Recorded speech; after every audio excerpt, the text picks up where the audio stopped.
Fala pessoal do sexto ano, tudo bem com vocês?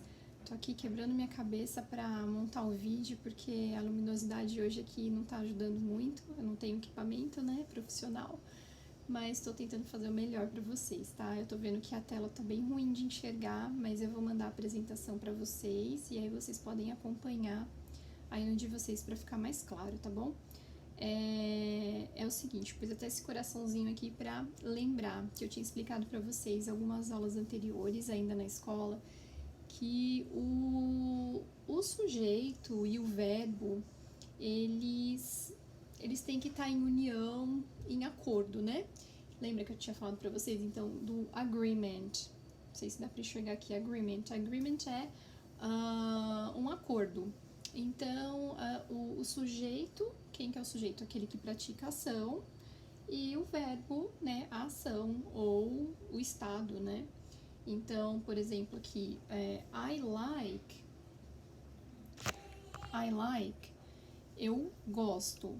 Então, o verbo entrou em acordo aqui, eu não falei eu gostamos, né, eu gosto. Então, é um acordo entre o sujeito, eu, e o verbo gostar, eu gosto. Tudo beleza.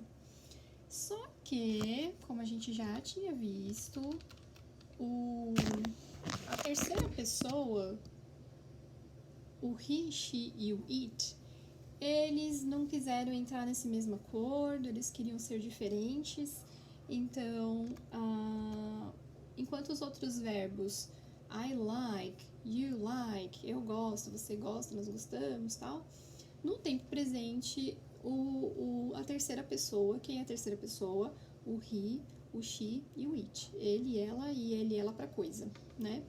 Não entraram nesse acordo e eles falaram, não, a gente quer ser diferente, então no tempo presente a gente quer diferenciar com o S. Então tá, então o acordo foi esse entre eles.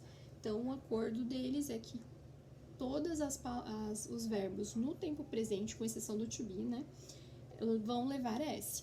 Vocês já tinham visto isso, beleza? Relembrando que esses verbos aqui, deixa eu ver se dá para aumentar. Quando os verbos, além desse acordo que eles falaram que queriam um S na terceira pessoa, eles quiseram um acordo de que quando os verbos terminarem em O, ou esses sons de chiado, lembra? Som de chiado seria o quê? Por exemplo, wash, lavar, watch, assistir, pass, passar, fix, consertar, buzz, fazer um barulho, tipo a abelha faz um barulho, buzz. So the bee buzzes. Então, quando tiver som de chiado ou tiver o O, em vez de só o S, vai ter que ser o ES. Então, aqui nessa parte dos que eu brinco que é os sons de chiado, até faz sentido, porque se a gente falar washes, não dá nem pra pronunciar, fica muito chiado mesmo, né? She pass, muito S, né? Então, eu coloco um Ezinho para facilitar na pronúncia, né? Então, aqui tem o resultado aqui, né? Então, washes, passes, fixes, buzzes, né? Para terceira pessoa. Então, ela lava, she washes. Ok, beleza.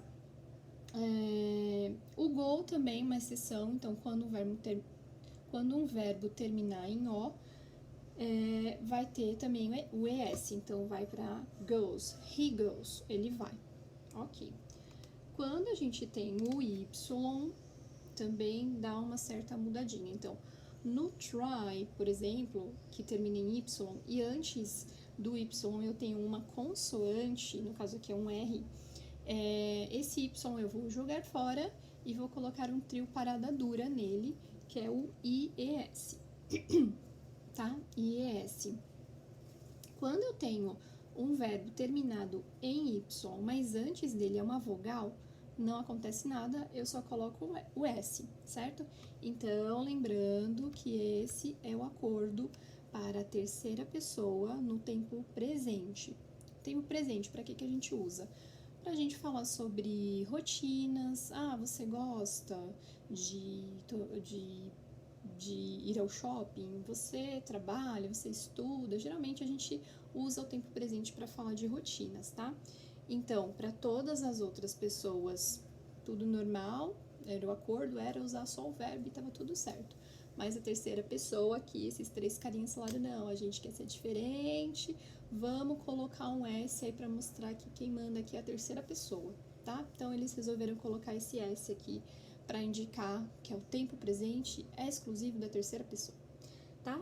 Então, terminou em som de chiado, terminou em O, leva ES. Se aparecer um Y aí no verbo para a terceira pessoa, que nem aqui, ó, he tries, né? Ele tenta, ele experimenta.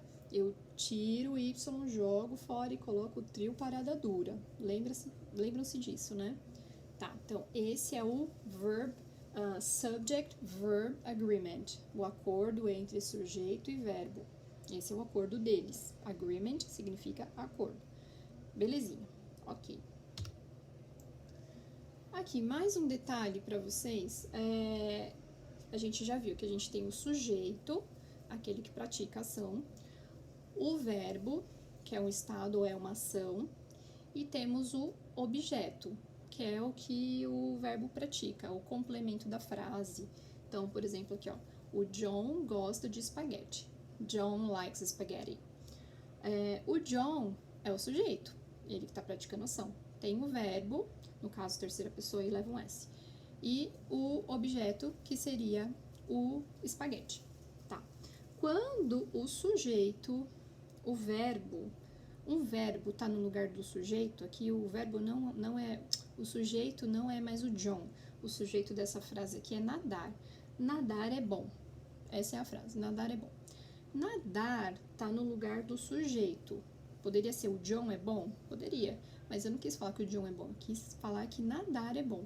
Então, o nadar está no lugar de sujeito, então ele leva um ing, tá? Então, esse é o acordo, este é um novo acordo que eles têm, tá? Isso aqui já não tô falando mais de terceira pessoa, tô falando de sujeito e objeto, quando o verbo assume a posição de sujeito ou quando o verbo assume a posição de objeto, esse é o acordo que ele tem, tá? Então, ele fala, eu sou o verbo e é o seguinte, toda vez que eu tiver como sujeito, eu quero que indique isso com ing.